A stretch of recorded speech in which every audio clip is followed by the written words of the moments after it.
to Simpler. We are three pastors, husbands, and fathers on a journey to make life simpler by holding Jesus as the core for every belief and practice. This journey has shaped us to be more like Christ, freed us from the shame of failure, and encouraged us to a deeper love of our Lord and God. We invite you to join us in the discussions that have shaped and continue to shape our lives. It's like the pastor I told you guys about a few, months ago, a year ago, whatever, but who posted, he's in Dallas, and he posted like, how many regular monthly meetings do you guys have? And he did a list, and he was like, I've got 23, and I'm adding 4 more next month. And those are his regular monthly meetings. Ugh. And I'm like, dude, like, yuck. Like, when do you get to minister to people? When do you get to do life? Like, you're always in a meeting. Mm-hmm. Yeah. I think a better way to do ministry with people is to let them straddle you at 4:30 in the morning, or when it's 5:30 in the morning on Mondays. Yeah, you get really close to them. What you want to build intimacy quick? No, you know what? The most awkward thing is, like, today we were working escapes from mount. So a person is. We do need to, I guess, real quick say this is jujitsu, just so somebody knows. Yeah. So we're working escapes from mount. So somebody is mounted you, and you're on your back, and they are sitting on your chest. And the weirdest part of that is when the instructor goes, okay, hold on 1 second. I want to explain one more thing. So everybody's just sitting there. It's in that position. You're not in that moment fighting, you know? You're not in that moment like, and so you're all just like, hey. While he re-explained something. Hey, buddy, you mind like hopping off real quick? I honestly think I'd rather like kick a cactus on my mountain bike than just have a man sit on top of your chest. Yeah. Yep. It's funny. Ugh. But we're not talking about that. We're not talking about men on your chest, Ryan. We're not, no. Thank God. What are we talking about today, man? Today we're going to talk about the idea of Christian nationalism. And Michael Tosero has asked us for this for like 5 years. This one's for you, Michael. Oh, there you go. Well, there are, I don't know, different people say different things about what Christian nationalism is. And I am not educated enough to probably talk about it well. Micah has said that he can rant on this for a long time. I will. So you're way more informed on it than I am. I do think that my understanding of it is that there are people who associate America with Christianity, and they connect the trajectory of America and Christianity, and they like tie those things together. They connect those things together and say, as so goes the country, so goes Christianity, or vice versa. That they feel like everything that we're doing as Americans is like the gospel, to the point where you get the stupid stuff that, like the bumper sticker that says, pray for the peace of Jerusalem. And then it has the USA in the middle of Jerusalem, larger and in red, white, and blue, you know, with the, and USA. Yeah. And like everybody has kind of to me, on a much smaller scale, I think of it like when I was in my college years and I was doing mission trips overseas, and some of the people on our team would be like, well, we got to show them how we do it in America. Like the idea that what we're doing is the right way to do it, or it's the best way to do it. And so it became more American than it did Jesus. Yeah. I think you have people who. I've actually never thought about it from that perspective, but that's, I think, a whole other venue of this idea. Yeah. Because it's not as offensive to us as some of the other things. So we don't include it, you know? So a couple of other thoughts that I've had on it is, like a few years back when Mitt Romney was running for president, and all the Christians were like, finally a Christian candidate. And you're like, no, idiots, he's Mormon. But everybody was like, well, we still want him because he'll turn people to Jesus. And you're like, no, it's a different Jesus. And so people have the tendency, I think, to just ignore certain things. Yeah. People have said that, you know, Trump's a Christian. Trump has said that he's a Christian. Trump has said that he's a Christian. But a couple of weeks ago, he had this thing, and I love that there were pastors who were responding to this correctly. And Babylon B even did a response to it, which was pretty funny. But Trump is and he's recorded as saying, and there's this video clip that goes around, and he's recorded as saying, yeah, I'm a Christian, and I hope that one day when I stand before the pearly gates, or before the St. Peter, or whatever he says, I'm hoping I've done enough good things to outweigh my bad things, so that, you know, I can I can come in. And so his view of salvation is do more good things than bad things, which is not gospel. And Babylon B had that video, and then they had a deal that was like, Trump is absolutely a Christian if he ever repents from his sins and puts his faith actually in Jesus Christ. I love those guys. And I love those guys. Yeah, and so like, but there are people who are like, yeah, but he talks about Christ. And you're like, dude, you're more, I think Christian nationalism sacrifices, wow, that's a bad way to say this, but sacrifices Christ for the sake of country. And so they sacrifice who Christ really is, what he's really done, what he's really about for the sake of country. And then so the other thing that's made me think about this a lot lately is Senate Bill 11. At the beginning of the school year, I got a lot of text and phone calls about Senate Bill 11 and had several hour-long conversations about it. So Senate Bill 11, I don't understand the whole thing. The basics of it is in Texas now, schools are allowed, they have to vote, but they're allowed to have a 10-minute time of prayer or scriptural focus outside of the school hours. It has to be either before or after school. Most people are electing to do it for the 10 minutes before the starting bell, right?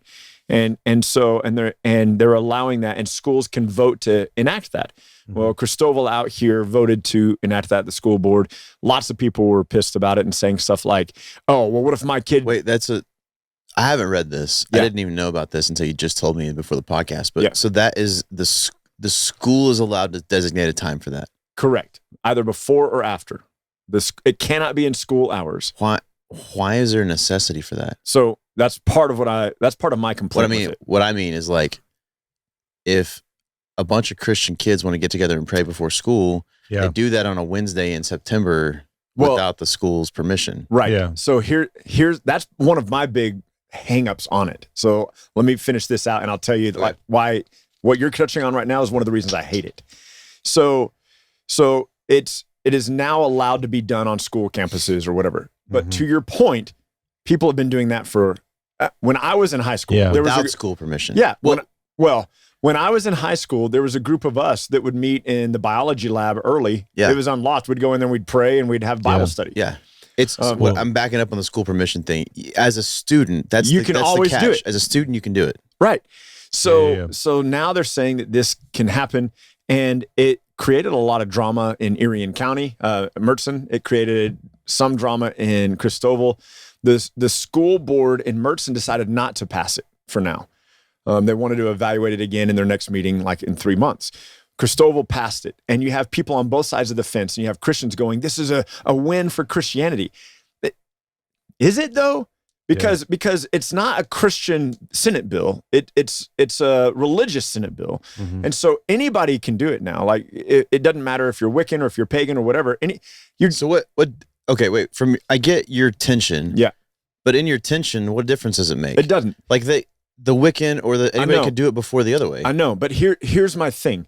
What I don't like about it is that now that it's like government mandated, my feeling is a lot of Christians are now going, we can do this now because the government lets us. No. Your problem actually isn't with Senate Bill 11. Okay. What I mean is, like, I don't understand from your debate right now what the problem is with Senate Bill 11. Your problem is with the people's perspective. My problem not is with the Senate Bill 11. Agreed. My problem is that the Christians now are thinking this is our allowance to do this. My point is, you don't actually dislike Senate Bill 11. Right. I don't have an issue with that. But you did. You just said you don't like it. Well, you're right. I don't like the reaction to it. Okay. So here's why. If you have Christians now who are coming out of the woodwork going, hey, we can finally pray in school, which we could have always done. Yeah. The moment the government says, hey, you can't do this anymore, those same Christians will not do this anymore. Did you read through it? Mm-mm. I didn't read through it. I'm wondering, I think there's got to be something more. I need to read it. Yeah. Because I don't know why you pass a bill for something that could have already happened. Yeah. Right. I think there's something more to it. It's just your point is, apart from the conversation about the actual Senate bill, your point is people's perspective as Christians is off, and how they say things like, we want prayer back in schools. Right. Or we want the 10 Commandments back on the wall in the classrooms. And maybe that was another part of Senate bill, because now you can put the 10 Commandments back up in the schools. That was the one. Yeah. I have read. Okay. Yeah. So people are like, good, we have the 10 Commandments. And I got asked this at Wednesday night Bible study a few weeks ago. They're like, what do you think about that? I'm like, I don't think it actually does anything for drawing people further into the Christ. Like it's the law. Yeah. It's not the gospel. It's not who Jesus is. So the I Ten would much Commandments, rather put up John 3:16 yeah, right. on the wall. Right. So is the Ten Commandments a mandate that classrooms No. must have No. it, or they can? They can now. can. That for a while they weren't allowed to have the Ten Commandments up. Oh, okay, gotcha. Yeah. I misunderstood So something somebody shared. I think I feel different than you about this. Okay. I agree with you on the perspective shift. Yeah. But as someone who probably feels more strongly about this topic of Christian nationalism than most people Yeah. in the U.S., I think I mind it less because I do think it opens a door for conversations that weren't there before. To Okay. your point, people are not going to use it correctly. Yeah. They're going to say, I'm going to put the 10 commandments up because it's going to shift how the behavior of my kids is in the classroom because they're going to understand now. Yeah. I'm not saying this is right. This is stupid. That to honor God, you have to do these things. That's your point, is that people's perspective is stupid. Yeah. It's Yeah. off. I don't mind it because before they said you can't have this up. And now they're saying you can. And Yeah. what Paul says about the law is that the law makes us conscious of our sinfulness. Yeah. So if I have two options, nothing up, Yeah. or the law that makes us conscious of our sinfulness, I think I'm picking the one that says the law. I'm agreeing with you. Gotcha. People are going to use it wrong. I'm just talking about the law. Well, what you're Yeah. doing is you're talking about it from a correct perspective. Yeah. Yeah. The scriptural perspective. So, yeah. but I think I feel this is typically how I think about this stuff in general. And this is why people don't like me, is because they want to get on a high horse and I'm going to rip the premise out from underneath them. Yeah. You know what I mean? It's if the option is, hey, you can't have any scripture in the classroom where you can have some, I'm going to pick some, Yeah. regardless of how people use it. Because how do I know how the Spirit's going to use that? What if Yeah. some kid reads the 10 Commandments and goes, I've never heard of that before. Where's that at? And then starts Right. reading the Bible. You see what I'm saying? Like, Sure. I don't think it's the law's fault that people are stupid. That they use it wrong. Yeah. I agree with that. Yeah. All right. So talk to us about Christian nationalism. So on a base point, I don't think Christian nationalism is exclusively U.S., Yeah. but I agreed. think the majority of it is. it's our perspective Correct. because So we're here in for the our US. Yeah, yeah. conversation, it's here. So Yeah. I don't even know where to start. Let me just start like this. Christian nationalism is stupid. There you go. We're Okay. Your time. I like it. I think you're right, Ryan. I'd like to use a stronger word when you said they have Christian nationalism substitutes Jesus for country. I think the reason I want to use a stronger word is because I think this is similar to, I'll say it like this. This is the lie of the enemy. Mm-hmm. This is the same thing in Genesis 3 when he didn't say to Adam and Eve, serve another God, he's not worth it. What he said was, did God really say don't eat of this tree? He changed the gospel. So if he can convince people who are followers of God to think differently about what God has said, Right. or to think differently about who God is, but it still has a twinge of God in there, Yeah. that's the greatest lie of the enemy, and it has been Absolutely. from the beginning, and Christian nationalism is exactly in that same vein. Right. So here, let me tell you the worst, absolute worst example of this that I see so often. If you go to really bad church websites, or even some people do this in their sanctuaries, they will have a cross in their sanctuary, in their meeting room, and they have the American flag wrapped around the cross. Oh my gosh. I hate it. It's okay. I don't know if it's everywhere. It's all over the Deep South. All over the Deep South. A buddy of mine, Joel, sent me a picture this summer from a church that was at one of the camps we were at. From their church. He was like, I was just checking out some of these churches and I looked at their website. On the website, they had a picture of this cross like on their homepage. It's a cross in their sanctuary and the American flag is wrapped around it. That in my mind is the most disgusting I hate it. Yeah. picture because you said Jesus is in correlation with the United America. States of America. That's a false gospel, you assholes, Yep. for pointing people in the wrong direction. That's Yep. like that. I don't. So it's like Trump when he was doing fundraising and he did the Trump Bible basically. Oh and my it God. was- it Yeah. had the American flag on it. You know what's funny?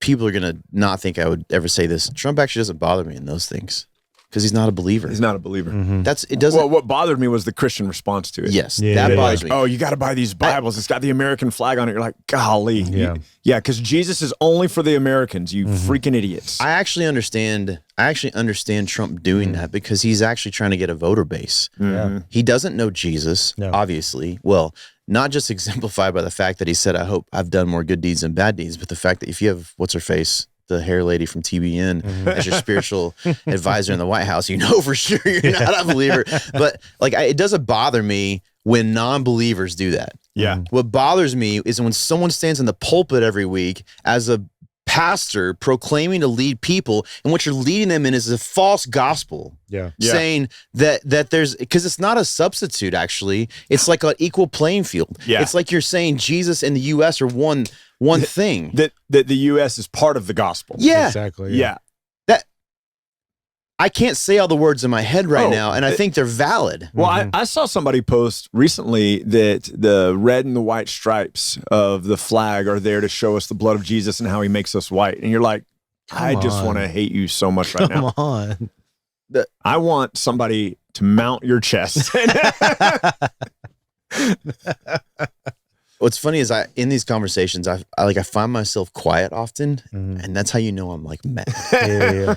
If I'm not saying anything, it's like I'm beyond. The next level for me of screaming is real quiet, and that's when it gets real bad. But it is a false gospel. I don't know how else to say it. When First Baptist Dallas, I'm going to call some specific people out. When First Baptist Dallas does their 4th of July thing, that's an abomination. Yes.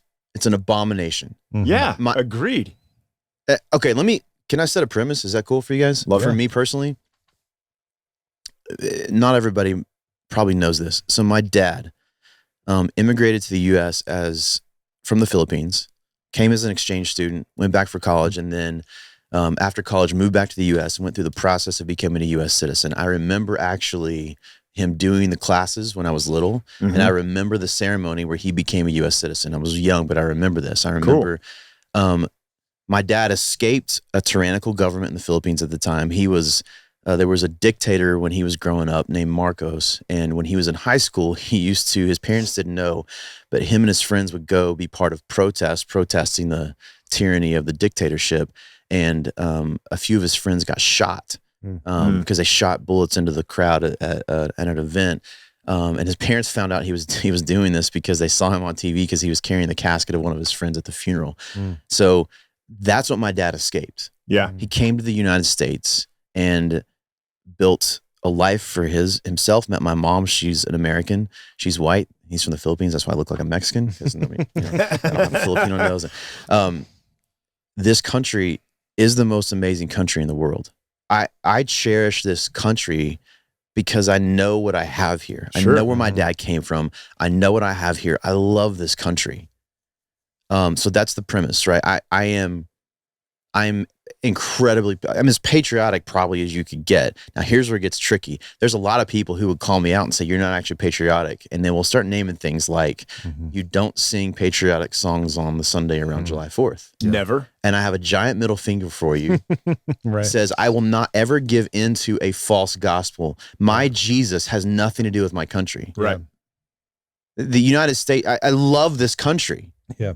But I would never pledge my allegiance to this country. Yeah. Because my allegiance belongs to Jesus. And I would fight for this country. I love this country. Yeah. It does not have my heart because Jesus has my heart. And screw all you people who combine those two things together, because that's an abomination at your Savior. I wonder sometimes, like legitimately wonder, if a pastor can get up on Sunday mornings and say the U.S. and Jesus are equal by sticking a flag on the cross. I don't even know what Jesus you've put your faith in. Yeah. Right. Because if the Jesus you put your faith in is equal with the United States, it's a different Jesus. You're just like a Mormon. Yeah, it's an idol.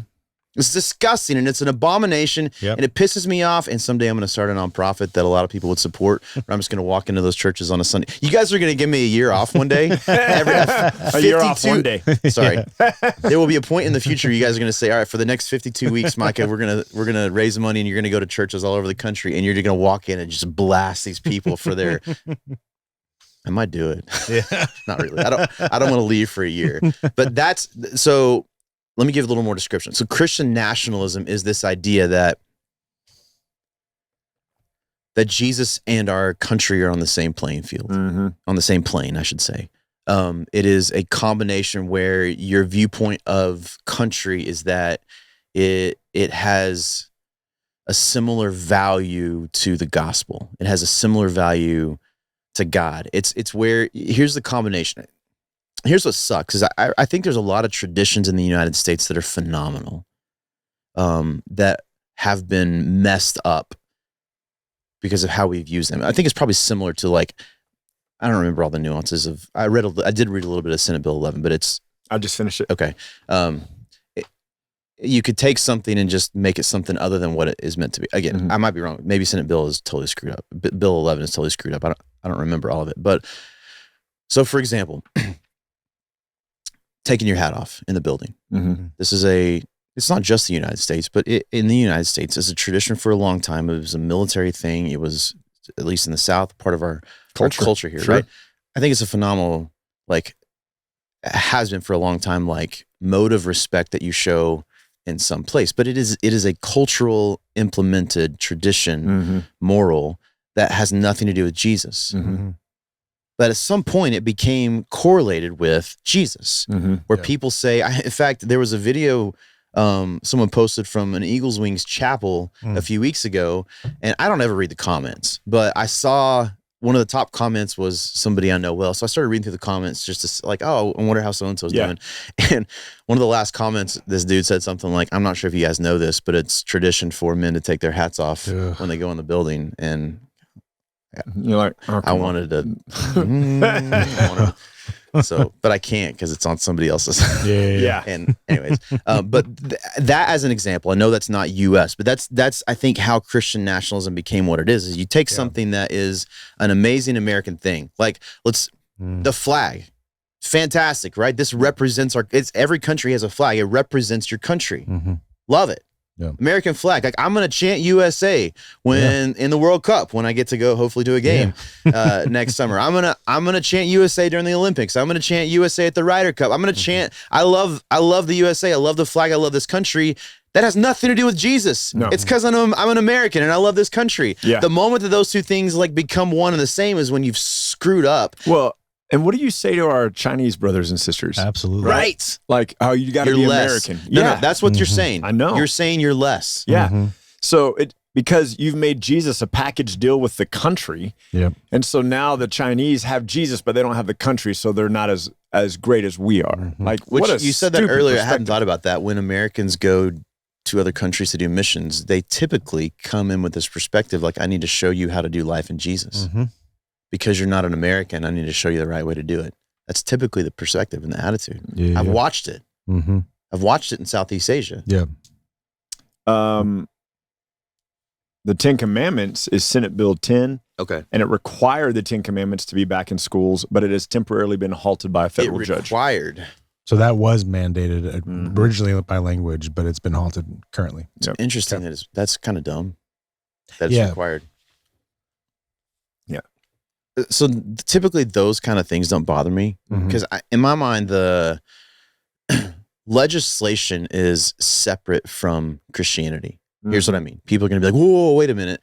I get it. There's legislation that can be affected by my perspective that is influenced by Christianity. Sure. But legislation itself is not Christianity. Right.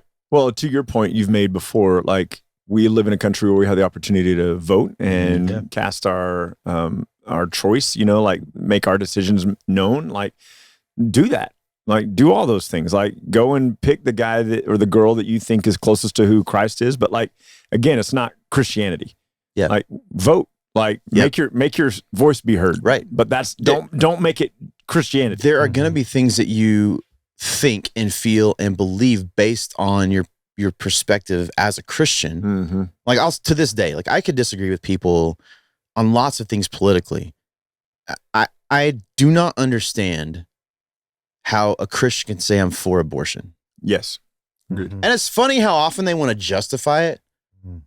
Like, you don't give me a justification. Like, I'm happy to have this conversation with anybody. Anybody. I can disagree with you on all the political stuff. You come to me and say, I think we should kill babies, I'm going to have a lot of harsh things to say to you if you're proclaiming to be a Christian.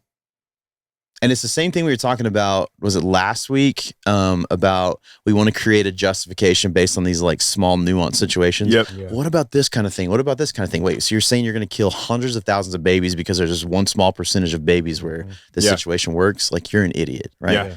But it's different, right? Legislation is different than Christianity. I've gotten in trouble for this before, but, like, my perspective of marriage is biblical. And you can't legislate that. No. Because if you legislated a biblical perspective of marriage, the only people that would legally be allowed to get married are people who are believers. Yeah. That's it. Yeah. it would be illegal to get married if you're not a believer. If your perspective of if the legislation was completely biblically based. Right. Now, I can say I have a perspective of society and how I want my society to look based on my understanding of like God's intent of marriage. Mm-hmm. Like I can make an argument, sure, that I think society is probably better if it looks like this. That's my argument though, right? Sure, it's sure. my opinion. It's my perspective. Sure.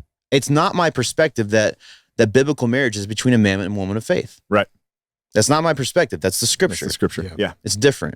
And that's my problem is like people try to like mingle these two. So I don't think it's substitute. I think it's like this weird mingling like the enemy has done forever where you take the gospel and you just change it a little bit. It's diluting. Yes. Yeah. It's a dilution of the gospel. It's a dilution of Christ. It's like so disgusting.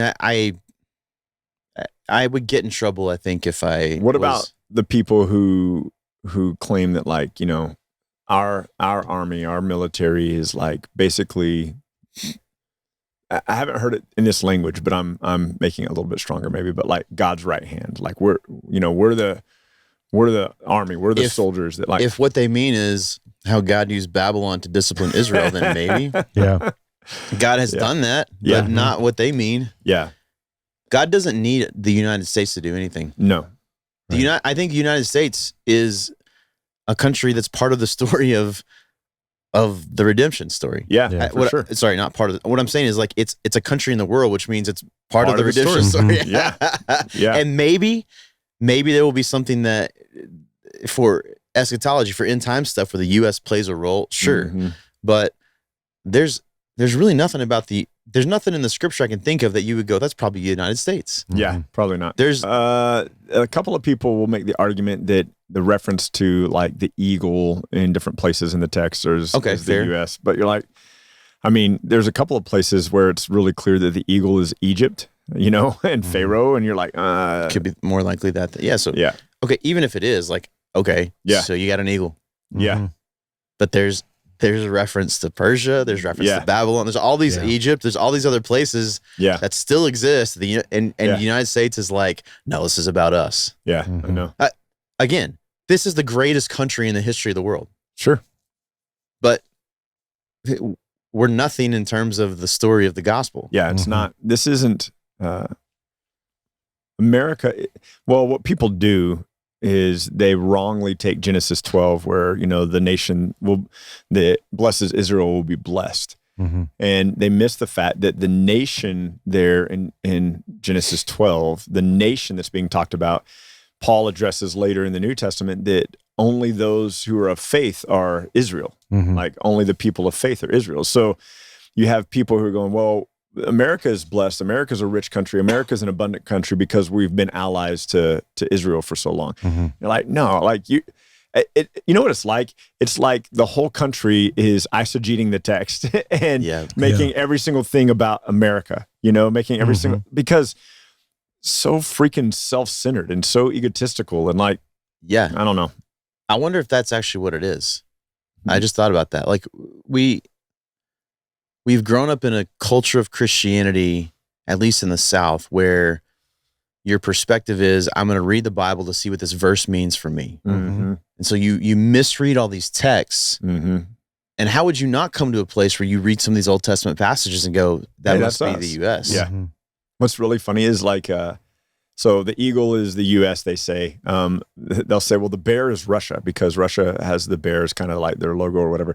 What just dawned on me is, well, so does California. And California is really wicked. So maybe the bear is California.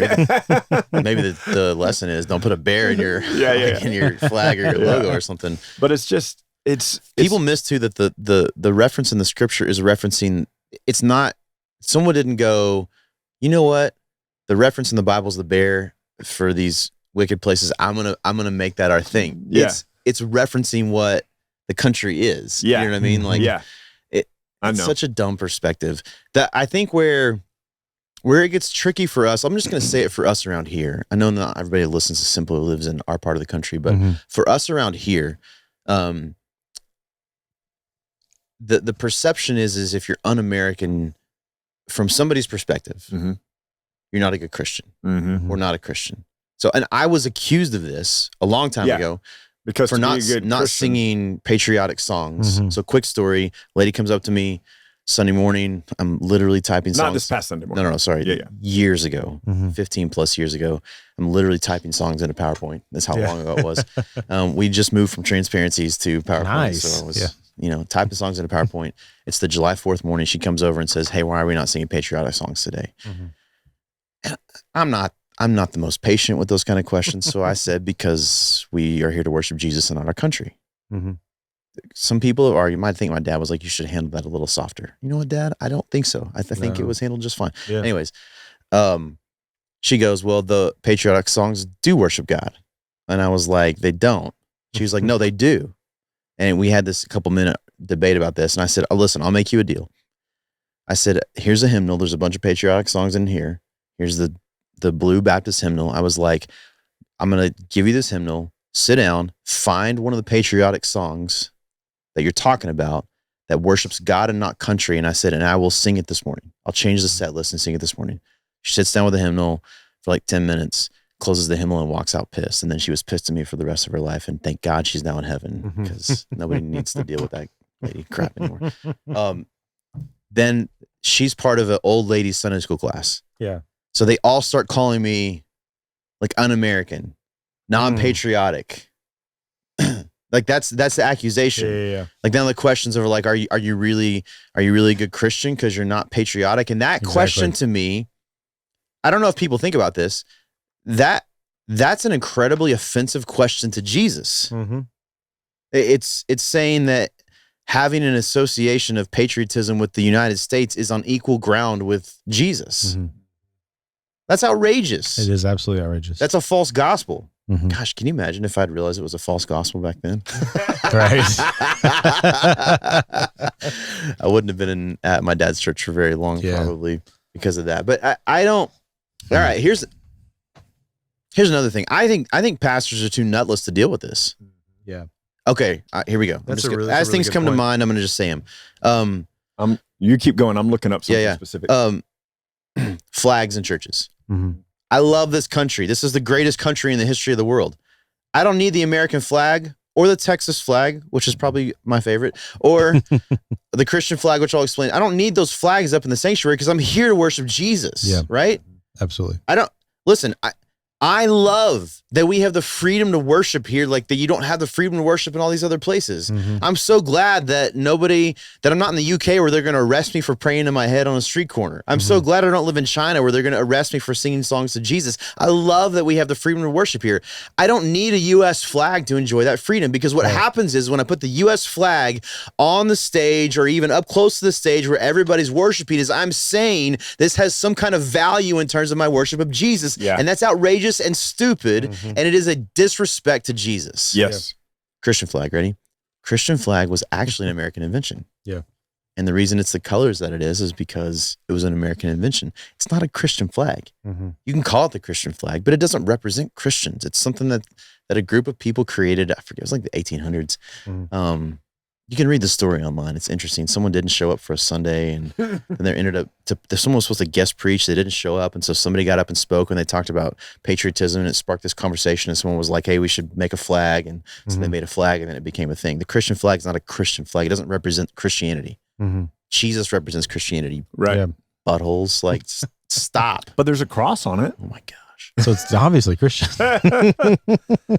Yeah. If everything that had a cross on it was Christian, right? Goodness gracious. All those jeans in the early 2000s from afflicted jeans. Yes. So let me flip it and go to some of the stuff you're talking about, the vein of like schools. The perspective for a long time has been that we need to structure Jesus into schools. We can't have prayer taken out of schools. I might feel different than other people on this. Because I actually think, and I totally agree with you, Ryan. We don't need the government's permission to pray in schools. Right. We don't need it.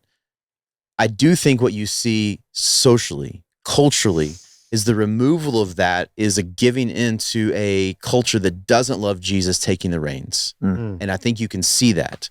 That I'm not okay with from a cultural perspective. Does that make sense? Got it. I'm separating the culture and Christianity. My faith in Jesus is different from the culture in this conversation, maybe influenced by, but I'm just saying, like, I actually don't love that they took that rule, or they took prayer out of schools, not because it means I can't pray in schools, but because it's acknowledging that I'm letting these people affect my culture and my society in a way that is not influenced by Jesus. When prayer is in schools, I'm acknowledging, like, there's an opportunity for us to still say culturally, here's the direction we're going. Yeah. And when we give that up culturally, that's where our culture ends up going to where it's gone. Yeah. That's why I don't like it from a cultural perspective. Yeah, sure.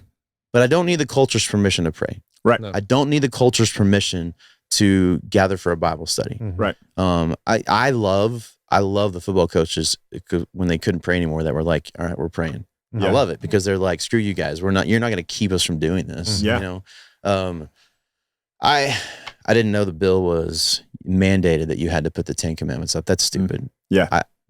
I'm not a fan of having to put up that. It doesn't make any sense. Yeah. It doesn't. You're right. Like I probably wouldn't even be a fan of a bill that said you had to put up John 3:16. Yeah. I don't like the idea. Christian. I think it is a Christian nationalist idea. I don't like the idea that we force feed. Yeah. I'm not even going to say the gospel, that we force feed Christianity culture, Christian culture to the world around us. Well, because so much of Christian culture is not actually Christian. There was a guy that I know who posted a deal recently that was kind of talking about the statistics, and he was doing it as a praise, and I was just like, seriously? And he said, isn't this amazing? Look at what God's doing in America. And I guess the data is like 2 years old, but 2 years ago. Dad is? Data. Oh. It's like, you're not to explain that one to me. Crazy statement. I guess the dad's like 2 years old. The data. I call dads datas. The datas. Yeah. Oh, he's a data. But no, it's the data is 2 years old, and it was saying that something like 78% of the U.S. is Christian. And I'm like, bull crap. Okay.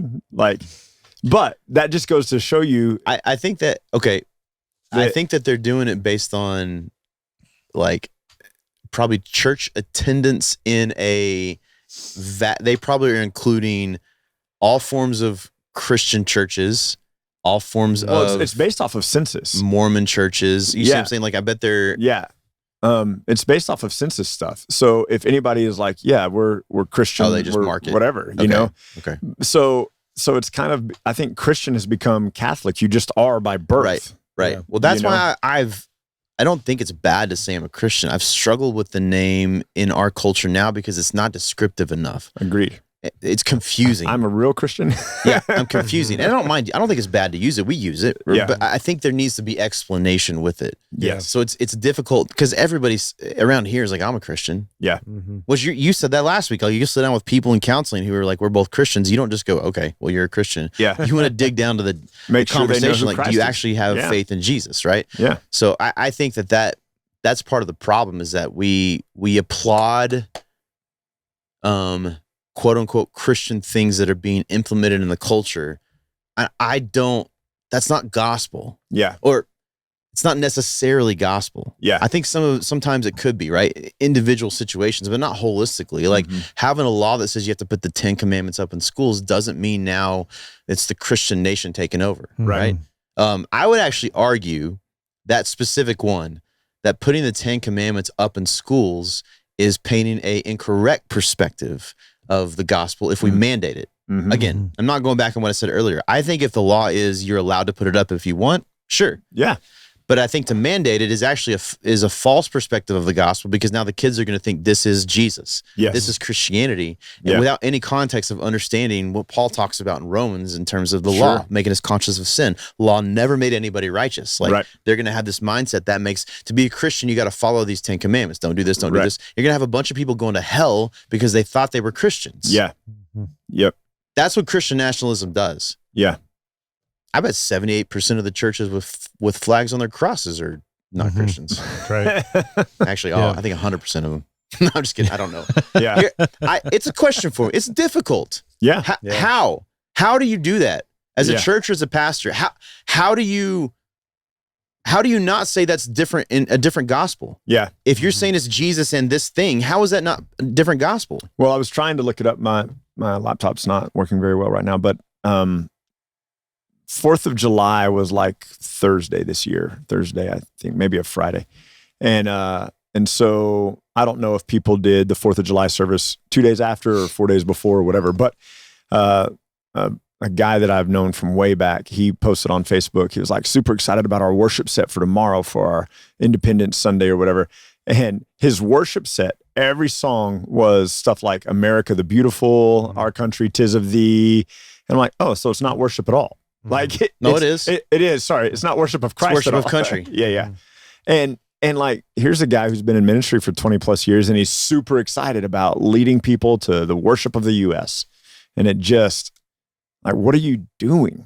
You know what this is? Like, here's the thing. You couldn't take that same song list and go sing with our brothers and sisters in an Indian village because it wouldn't make any sense. And they'd go, what are you doing? Like, what is this? It's a golden calf. Yes. Yeah. And if we're going to go that route, then none of those people were actually like followers of God. This is my problem, right? Yeah. And I know there's going to be a lot of people like, "Oh, Micah, you're going too far with this." Here's my struggle. The gospel is the gospel. Anything other than that, Paul says to hell with someone who preaches a different gospel. Right. Literally says that. May they be condemned to hell for preaching a gospel different than the ones we preached to you before in Galatians. Right. If what I'm presenting to people is a different gospel, how do I proclaim to be a believer? Right. Legitimate question. Yeah.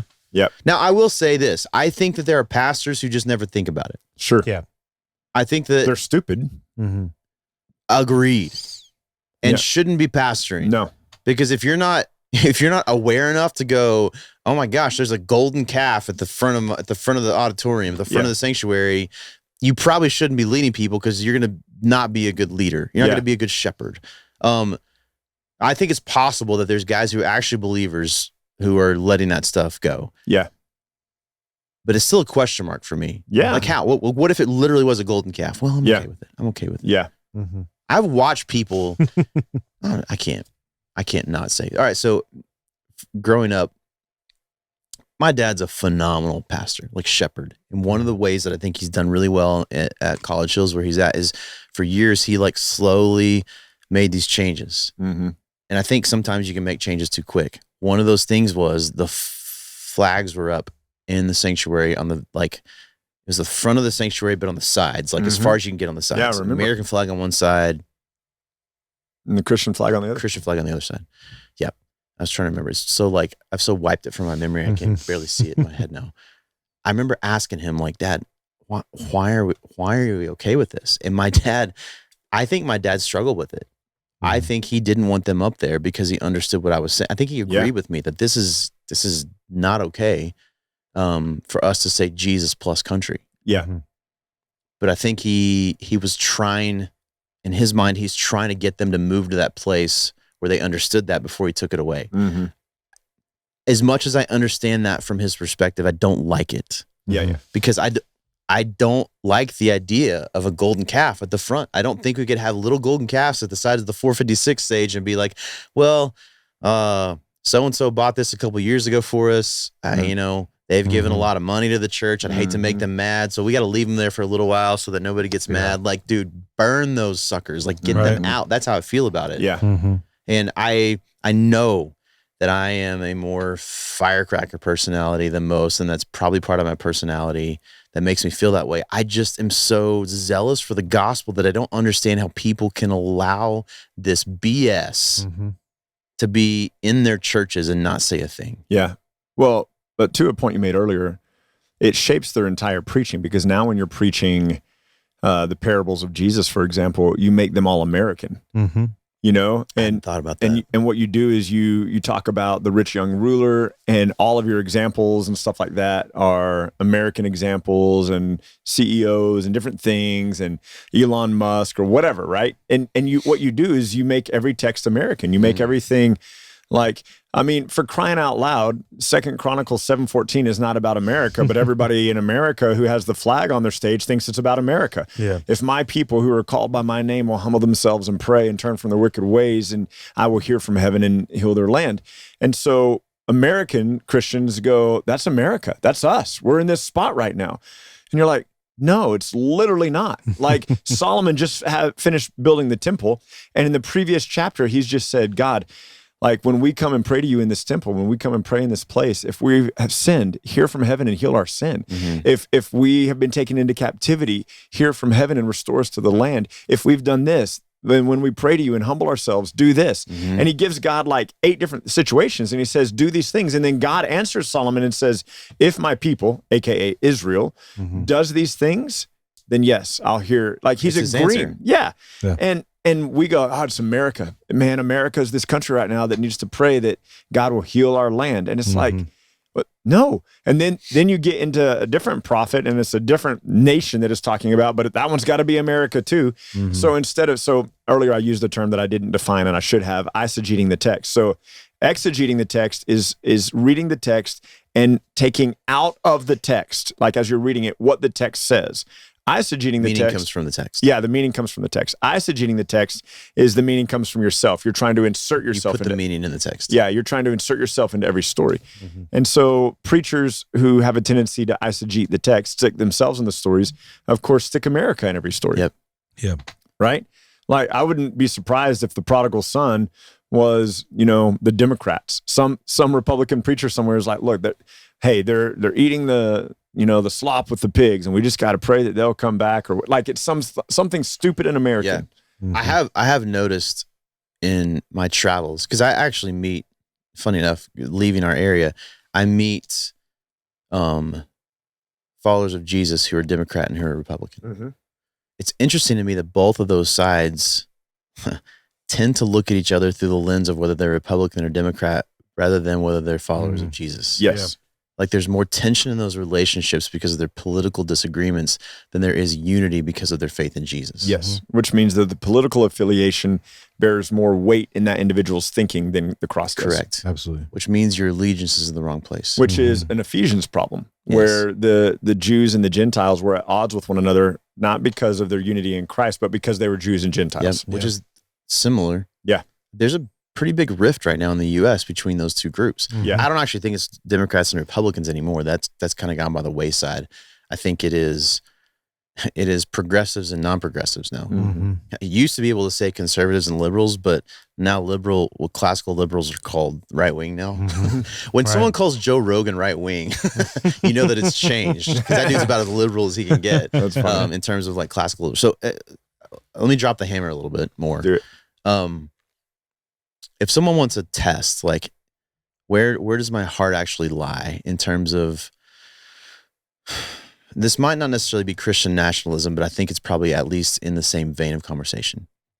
So let me set this up and then let me drop the hammer. My dad immigrated to the United States. Right. He escaped a tyrannical government and came to this amazing country legally. I watched him go through the process. I am not a fan of illegal immigration. I do not think that people should just be let in and get the same rights that my dad got, having done all that work for nothing. I don't like that. As an American, I don't like that. As someone who's a first generation American, I don't like that someone gets to supersede all the stuff my dad had to go through and get the same benefits. Part of the way I think that people are successful in this system of the United States is when you learn a work ethic even coming into the United States. I actually, side note, I don't think this is a bad idea. Vivek Ramaswamy proposed this thing. He was like, hey, I think when kids turn 18 before they vote, are able to vote, they should have to go through the same like classes on the United States that people coming into the U.S. for their citizenship have to do, because then you have to understand the government. You have to understand how things work. You have to understand what you're voting actually. So I don't think that's a terrible idea, because I think then you get people who are idiots who don't even know anything. Okay, whatever. But that's another side note. Yeah. I'm not for illegal immigration. You're not for illegal immigration? I'm not for illegal immigration. All right. So this is the premise. People who come into the United States, either as refugees or illegals, are still people that are in need of the gospel. Or if they're believers, still people that are brothers and sisters in Christ through faith in Jesus. I'm saying this as someone who does not agree with illegal immigration. If It's not me. If some Christian here in the U.S., a believer in Jesus, their viewpoint of illegal immigrants or refugees is that they're less, you're an asshole. Yeah. Who doesn't value Jesus because you value you more than those people. I'm not for illegal immigration. Yeah. I'm going to fight against it. But it doesn't change the fact that these are people. Yeah. And if we look down on them and think of them as less because they're not Americans and they came in illegally, you're an arrogant prick who doesn't care about Jesus and only cares about you. Yeah. That's disgusting. Yeah. I'm not for it. Yeah. But it's still people. Yeah. I'm not going to treat them differently in terms of people. Right. Yeah. I think that what people have done, and I've heard this a lot, they'll say, Jesus takes everybody freely. So the country should take everybody freely. That's stupid. And again, what you're doing is you're taking the gospel and conflating it with it's politics. It's still Christian nationalism. Yeah. Mm-hmm. Yeah. Or it's flipped, but it's same vein. Yeah, it's the same vein. Yeah. It's in the same family. It's all gross to me. Yeah. You know what sucks? I bet 99% of the conversations I have over politics with people that are Christians, they can't separate those two things. Country and faith? They can't. Yeah. And I don't know why that is. I haven't figured it out yet. I haven't figured out why are people so pissy with me about my political viewpoints? Yeah. Mm-hmm. That's probably because I'm just a strong personality and they feel insecure about their view. Like, let me just say this. If you're strong enough to have a viewpoint and say it, you should be strong enough to accept the rebuttal, even if you don't agree with it. Yeah. If your feelings are hurt because you said something and someone responded, you shouldn't have said it in the first place. True. Yeah. Well, I get weary of, we've talked about this before just in passing, but I get weary of all the church signs around the 4th of July that, say, the only two people willing to die for you are Jesus and an American soldier. Thank them both. And I'm like, wow, you just put American soldiers on equal ground with Jesus. Yeah. They probably have 5 American flags on the stage for the 4th of July. Yeah. I really appreciate that there are soldiers who have fought for the freedom we have in this country. 100%. I think we should take better care of them. 100%. I have a lot of thoughts on that. They're not Jesus. No. None of them would say they're Jesus. And the care that they need and the PTSD and the different things that they've gone through and the suicide rate among them, like they need better care. I mean, just personal example, like I know Josh Scholes has been in battle. Yeah. Has fought, has seen some crazy stuff. Josh Scholes will never say, hey, you need to respect me like you respect Jesus. No. He would laugh. I would kick him in the nuts. You wouldn't have to. Yeah. He'd kick himself in the nuts. Yeah. That's what a real Marine will do. Punch himself in the balls. My father-in-law was in Vietnam and he was a medic. And so he was a medic for the Navy and the Marines. And he was a corpsman. And so he ended up with 5 Purple Hearts.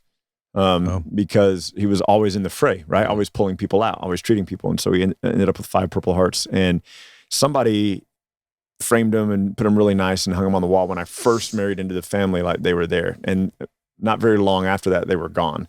And he just said, I can't look at him every day. I don't want to see him every day, right?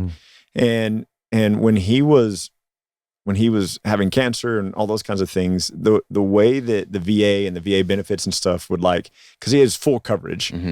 And the way they would kind of run around on him or my mother-in-law and try to not do this and not do that. And he's got cancer and he had to have a leg amputated. It was like pulling teeth. And he needed better treatment from those people. But I don't know. But he's not Jesus. Well, yeah, right.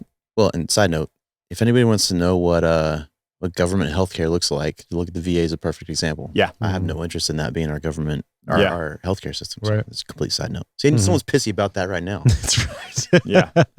That conversation is not about Jesus. No. And that's what people, I think, I struggle with. People have a hard time separating those things out. Well, as a Christian, shouldn't you feel like everybody should get healthcare? Like you mean in Jesus's day? Yeah. Right? Yeah. I don't understand. The ignorance is mind blowing to me in general, but especially amongst Christians, who conflate those things. And maybe it is bad leadership. Maybe they've been shepherded so long under teaching that conflates those two things, conflates Jesus and country, or that's the only way they can think. But that pisses me off too. Yeah. Honestly, I think it's more of a leadership issue than it is a people issue. Yeah. Like if someone hung out with us all the time, us three, Mm-hmm. I don't think it would be very easy for them to have a perspective that they can be a Christian nationalist. No, I agree. So that's what I mean. Is like if you're under someone who's like, hey, you know what? Let's hang that flag on the cross. This Sunday, can we have that flag in the cross? Like that. Golly. I was having lots of conversations with my friend Joel this summer, who's a pastor about to plant a church in New Orleans. We were talking about just the differences. Him growing up he's black, growing up in a black context, and me growing up in a white context. Mm-hmm. And his dad was older. Joel, I think, is his late 30s. His dad was older when he had him, so I think his dad's like in his mid 70s at this point. So his dad went through a lot of craziness of civil rights stuff in the U.S. Like he was around for all that stuff, and it's interesting to me how, like, hearing stories from him about some of the stuff his dad went through here in the U.S. From Christians. Mm-hmm. I'm sure. I hear stories. This one will make you guys cringe. I heard this story. There's a friend of mine who's a pastor in Fort Worth. I'm not going to say the church just so that no one can look up this specific context. But before he was in Fort Worth, he was a youth pastor in East Texas, and he said that he personal story. He's telling me this isn't like hearsay. Yeah, he's telling me this story. He said there was one Sunday morning when this is a mostly white church he's at. A black girl comes to Sunday school with one of her friends on a Sunday morning, and the Sunday school class was upstairs at the church. And that morning, she heard the gospel and put her faith in Jesus.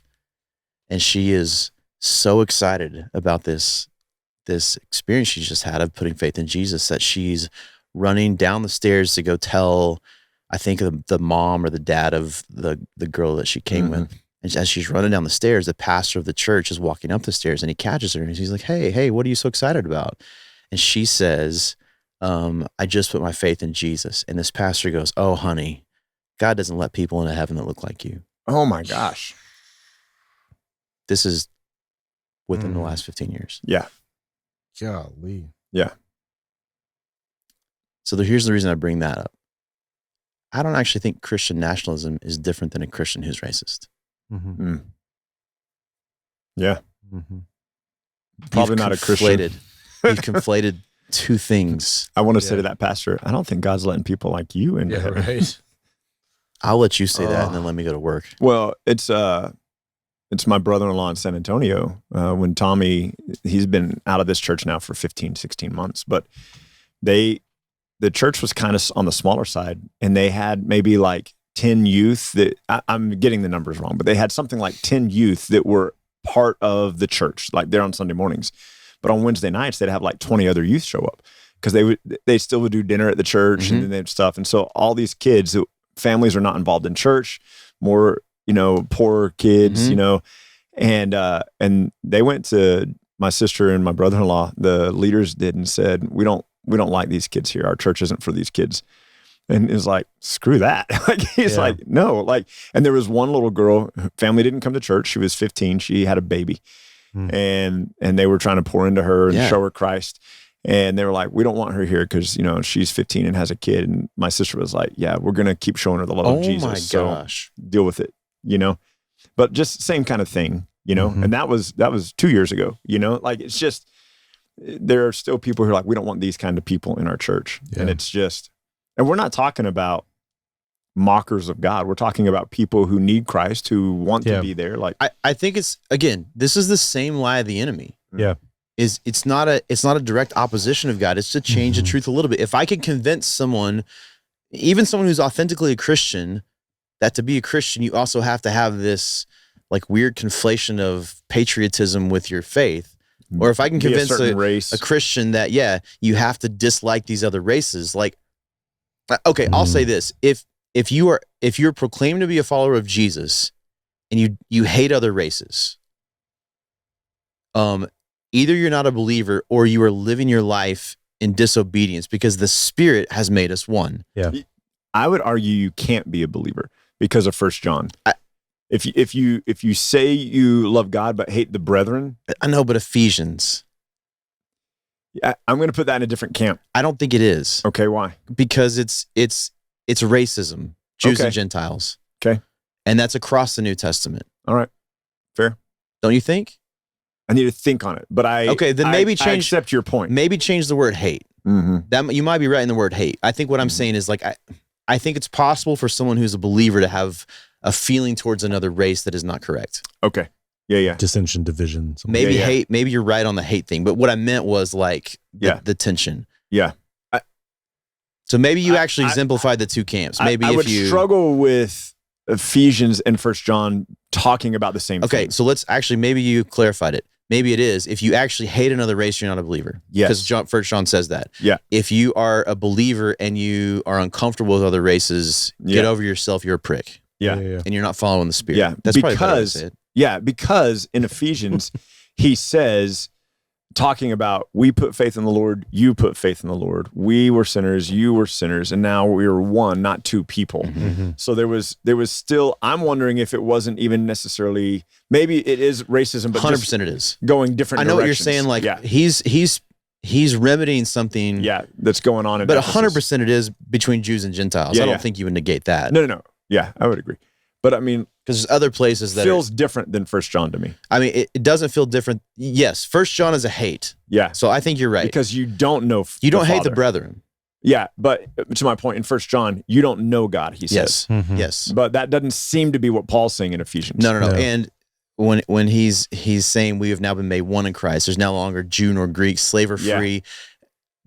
It's funny, he says barbarian, Scythian. Mhm. Like there, I didn't realize until actually not too long ago, like the intensity of that phrase barbarian, like in their viewpoint of it. So like this would be, I'm trying to think of a modern day example. Like what if an African warlord gets saved? What if a drug dealer, like a cartel leader gets saved? Gotcha. That's the Yeah. intensity of Okay. the cultural context of Cool. barbarian, right? So he's saying you're now one in Christ, Yeah. regardless of the background. Yeah. He's removing the sense of The racism stigma. Yep. between the But I agree, cultures. it is racism. Yes.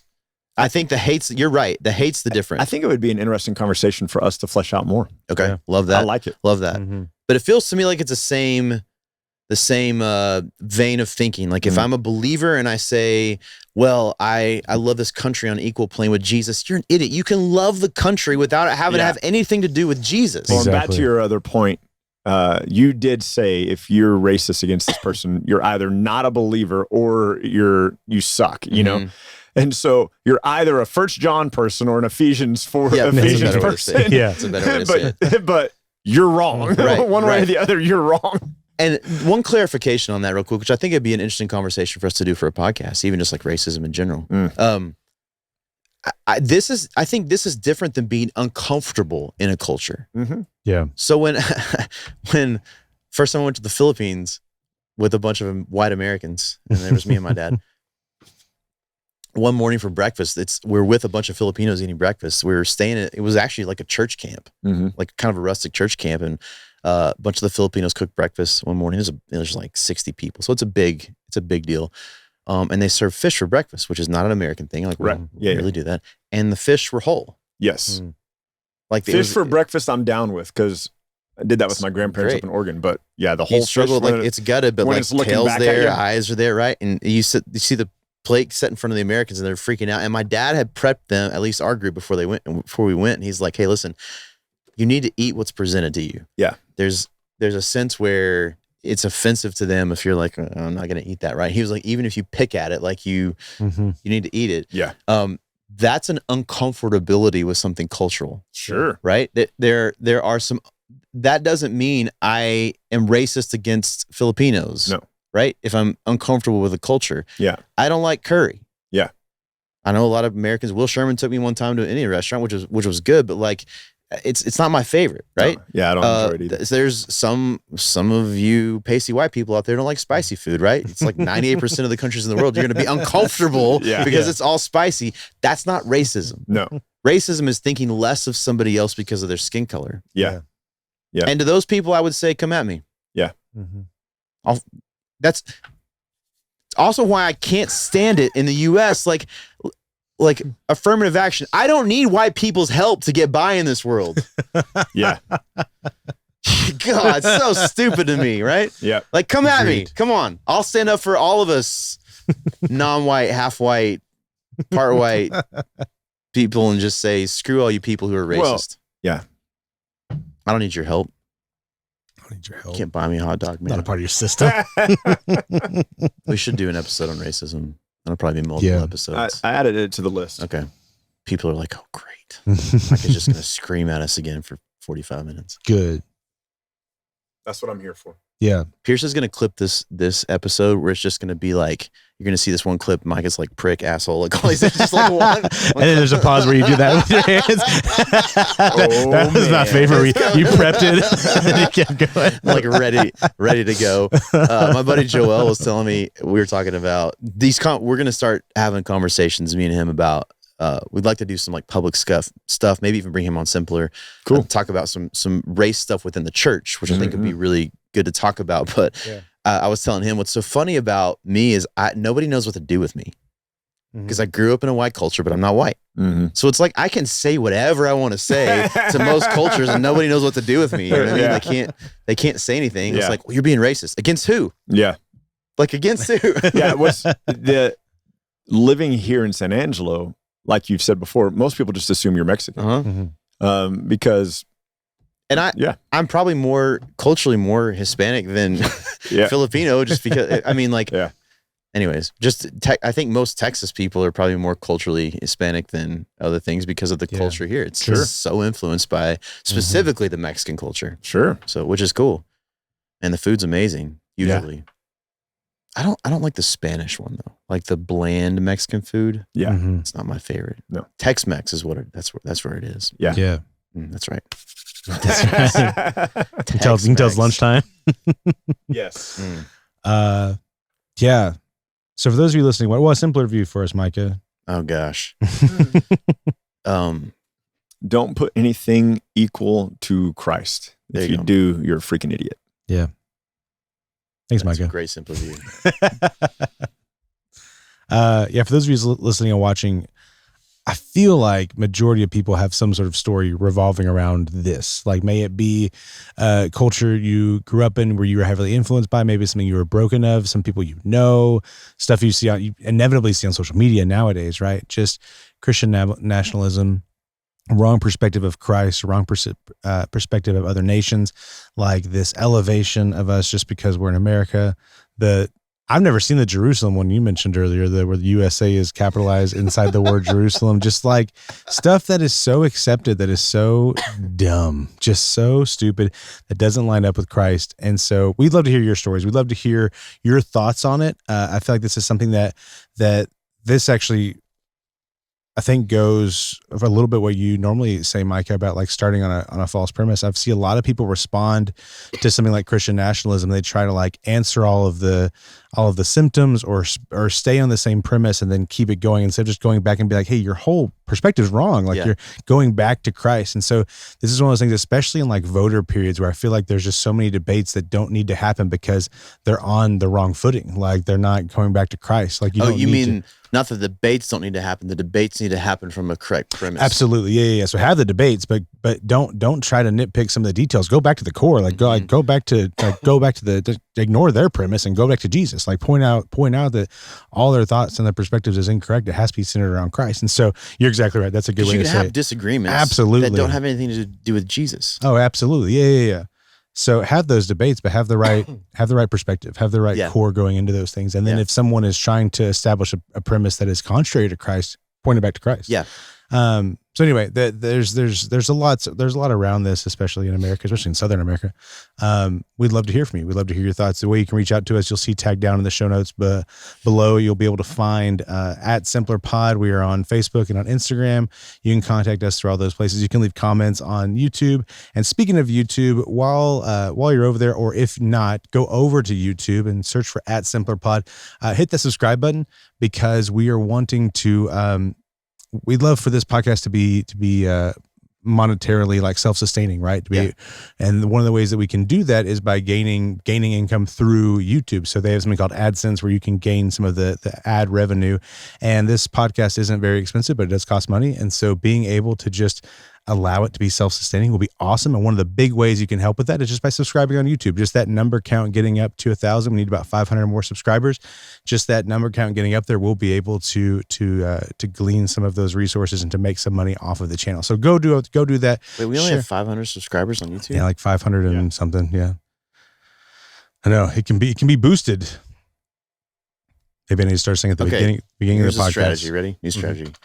For all of you at Here's home the way who to are serve. parents, yeah, There we go. Ryan. For all of you parents who are at home who have kids that watch YouTube, can you have your kids do that too? Yeah. Anybody who has multiple email addresses, subscribe on every email address. When you're visiting your family this year at Thanksgiving, will you get your parents' iPad out, please, and open up their YouTube app? It's so and easy. Just help us out here. Everybody's taking their Thanksgiving naps. You go to every device that doesn't have a passcode, and you subscribe on their device. And that means they're also going to get simpler content coming up on their feed. Like it's a win-win. You're exactly right. So do that and help the podcast out. We want to say a huge shout out to the Garden Audio. We're so thankful for Steven for being able to come in here and just be able to set up and go. He's a huge blessing, and we love being able to come out here and do this every week. And hey, you know what? Thank you for being a part of it. Thank you for being a part of the Simpler community. As always, keep Christ as core. What could be simpler than that? We'll catch y'all next week. Bye.